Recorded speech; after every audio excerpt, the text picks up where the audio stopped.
Senhor presidente, senhores vereadores e público que ainda resistem, Arnaldo Mateus, parabéns aqui pelo programa, Arnaldo, e por tudo que você fez e faz pela cultura da nossa cidade, e em especial pelo nosso querido rock and roll.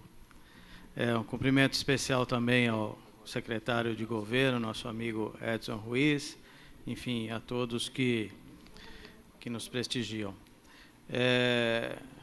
Senhor presidente, um assunto já abordado por vários vereadores dessa casa em relação à piscina lá da Capela, da região lá do Bela Vista, e tenho sempre uma atenção especial porque na época trabalhamos fortemente junto ao governo do Estado, com a ajuda do então deputado Guilherme Campos, para conseguir recursos que vieram do governo estadual, para, juntamente com a contrapartida do município, construir aquela piscina que é para uso a comunidade que a gente sabe que é carente de opções de lazer, ao contrário de quem mora em determinados bairros que tem um grande número de piscinas, ali são muito poucas residências que têm piscina, então é muito útil, importante para a comunidade.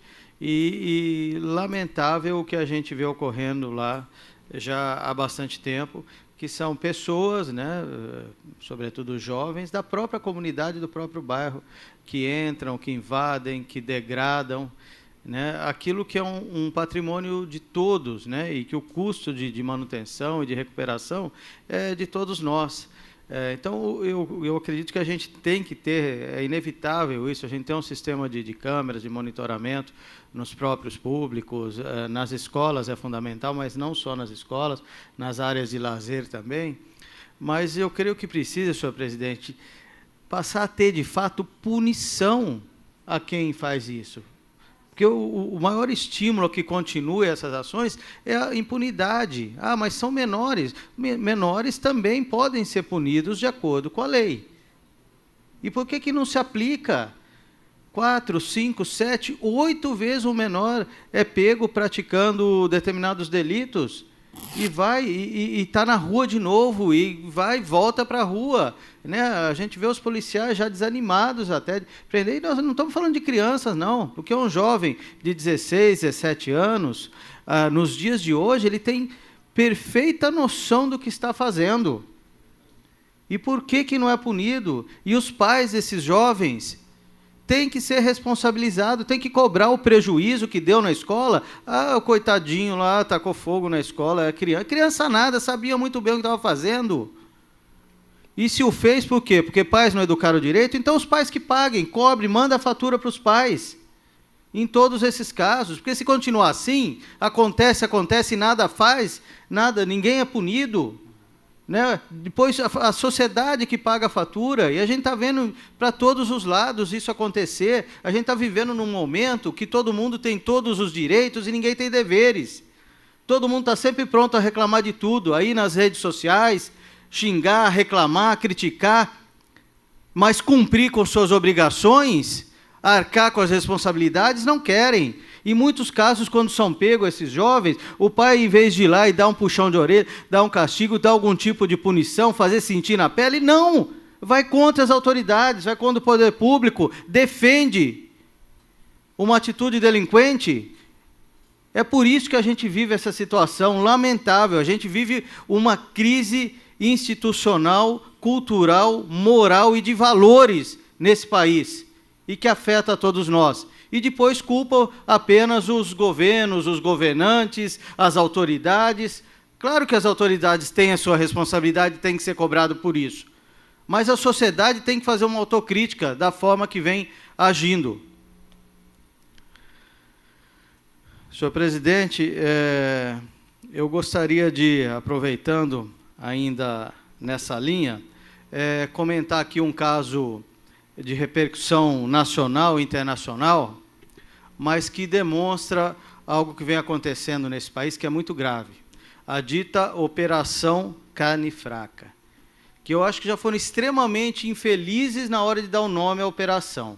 Uma operação basicamente para combater focos de corrupção dentro do mapa, que a gente sabe que desde que o governo do PT assumiu, e aparelhou todo o Estado, e aparelhou também o Ministério da Agricultura, Pecuária e Abastecimento, que é um órgão que era formado por servidores, mesmo em cargo de confiança, basicamente técnicos, ou que tivessem afinidade com a área, e colocou lá seus companheiros, seus aliados políticos, nomeação política, e deu nisso que deu, em diversos ministérios, inclusive neste. Agora, uma operação que é para combater focos de corrupção foi transformada no que? Operação Carne Fraca. A nossa carne, a carne brasileira é das melhores do mundo. O agronegócio brasileiro é o que vem segurando a nossa economia há muitos anos e que segura agora, inclusive. Por quê? Porque é eficiente, é competente. E nesse setor ainda mais. Quem conhece, quem já foi num frigorífico, tentou entrar num frigorífico para conhecer, sabe da rigidez que é.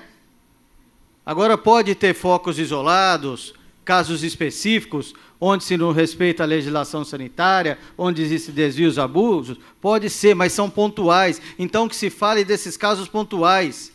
A Polícia Federal, que presta um relevante serviço a esse país, nesse caso, na minha opinião, agiu de forma irresponsável e temerária.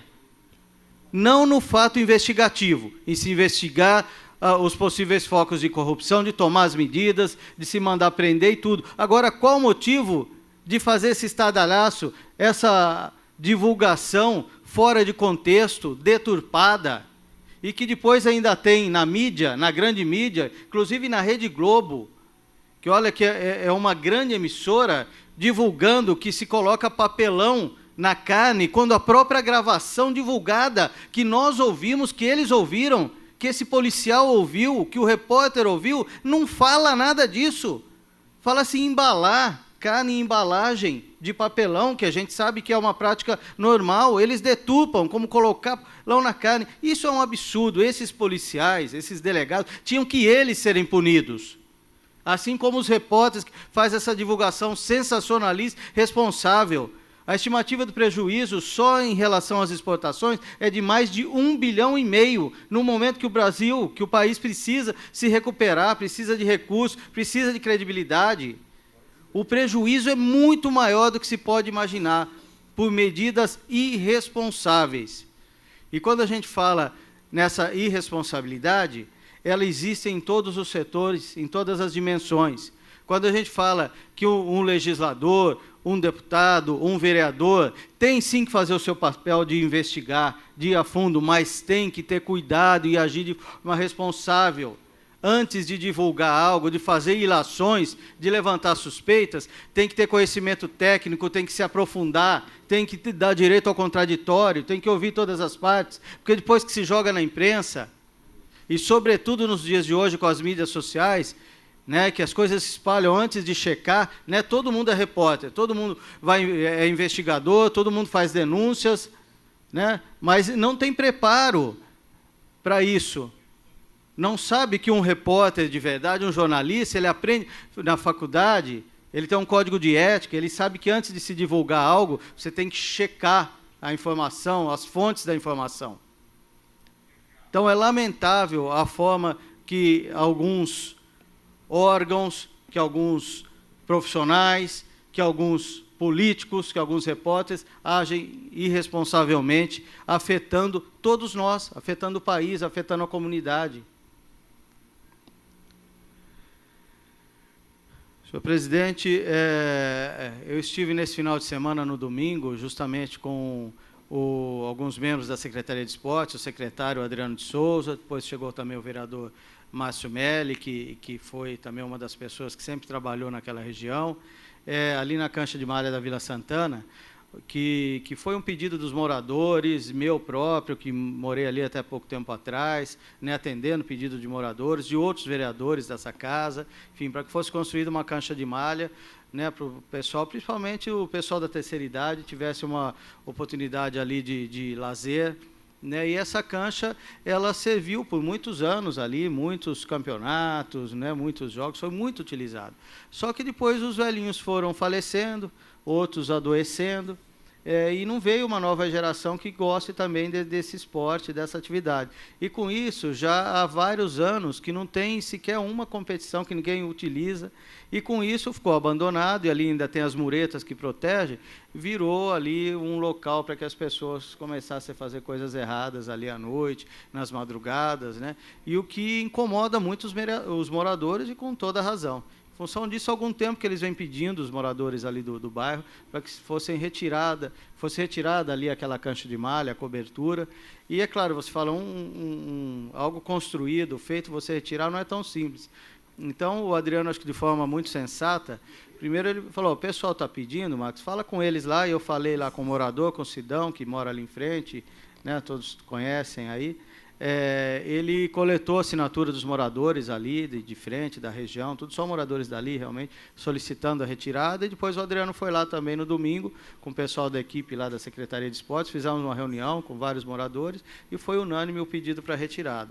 Então, vai ser retirada ali a cobertura, que vai ser útil, vai ser utilizada numa outra área da prefeitura, então não vai ser perdido nada, né? E depois feito a reurbanização ali do espaço. Existe até um pedido do próprio vereador Márcio Melli, moradores para uma academia ao ar livre, que eu entendo que, quando houver disponibilidade financeira, pode ser construída ali do lado do escadão, que tem um local bastante adequado. Gostaria de comentar aqui também a respeito da revogação do decreto municipal que atrelava o Vale Alimentação à assiduidade dos vereadores. Eu acho que foi uma atitude sensata do Executivo, né, que reavaliou e entendeu que o mecanismo utilizado para tentar reduzir o número excessivo de faltas não é esse. Existem outros mecanismos mais adequados, né, porque eu acredito, sim, que não é normal, depois que você acabou com o 14º como uma premiação para quem tivesse poucas faltas, aumentasse de forma tão grande, tão expressiva o número de faltas.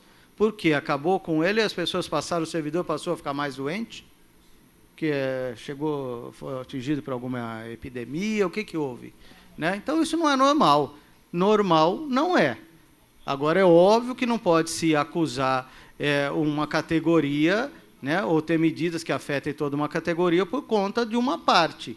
Né? Então, eu acho que o governo tem, sim, né, em nome dos interesses da cidade, da população, que é atendida por esses servidores, que, como a gente disse, na sua grande maioria, é gente séria, trabalhadora e competente, mas que existe uma parcela que não pode continuar denegrindo a imagem do todo. Então, a gente tem que pensar, nós ajudarmos o governo a pensar num mecanismo que possa, de fato, verificar, investigar e coibir, se é que estão existindo faltas com atestado médico ou por outros motivos que não sejam necessárias e cabíveis. Né? Se existe alguma máfia aí no meio disso, e como disse até o próprio vereador Rodrigo, tem que ser investigado e tomar as providências. Agora, que não é normal o número de falta que existe hoje e que isso afeta a qualidade dos serviços públicos, é fato. Né? Nós temos que reconhecer, e eu acho que o próprio sindicato e os servidores trabalhadores, de fato, coerentes, têm que entender que é preciso ter ações para mudar este quadro. E, por último, senhor presidente, gostaria de falar um pouco aqui da importância, como a gente está vendo, por exemplo, na cidade de São Paulo, o prefeito Dória, de ações em parceria com a iniciativa privada, né? Sobretudo no momento que a gente vive de escassez de recursos públicos.